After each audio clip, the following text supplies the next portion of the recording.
Thank you very much. A short time ago, the U.S. military carried out massive precision strikes on the three key nuclear facilities in the Iranian regime: Fordow, Natanz, and Esfahan.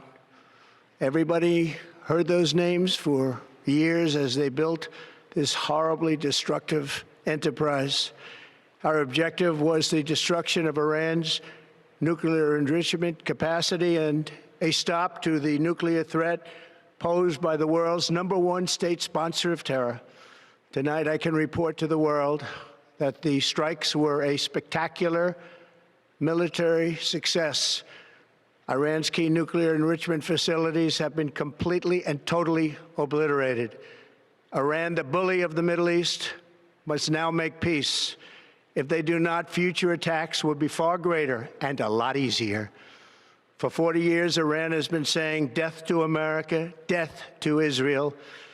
They have been killing our people, blowing off their arms, blowing off their legs with roadside bombs.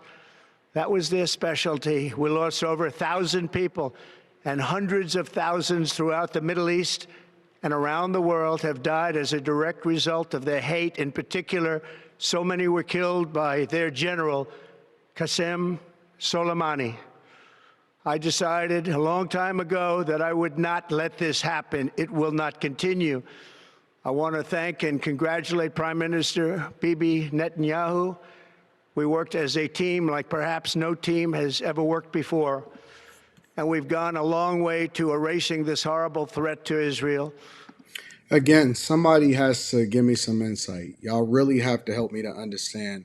And I'm tired of actually asking this question, and I don't think that it's a question that shouldn't be asked. Why are we so gung-ho about partnering with Israel? And I'm not saying that it's a good thing or a bad thing, but I just don't understand it.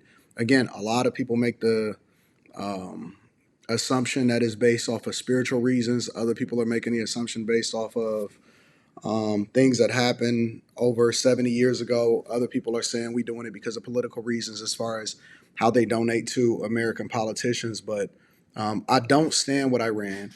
I am not a fan of war.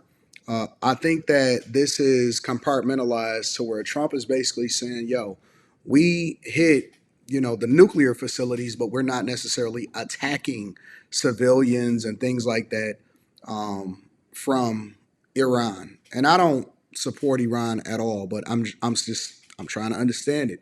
It's not necessarily making sense to me.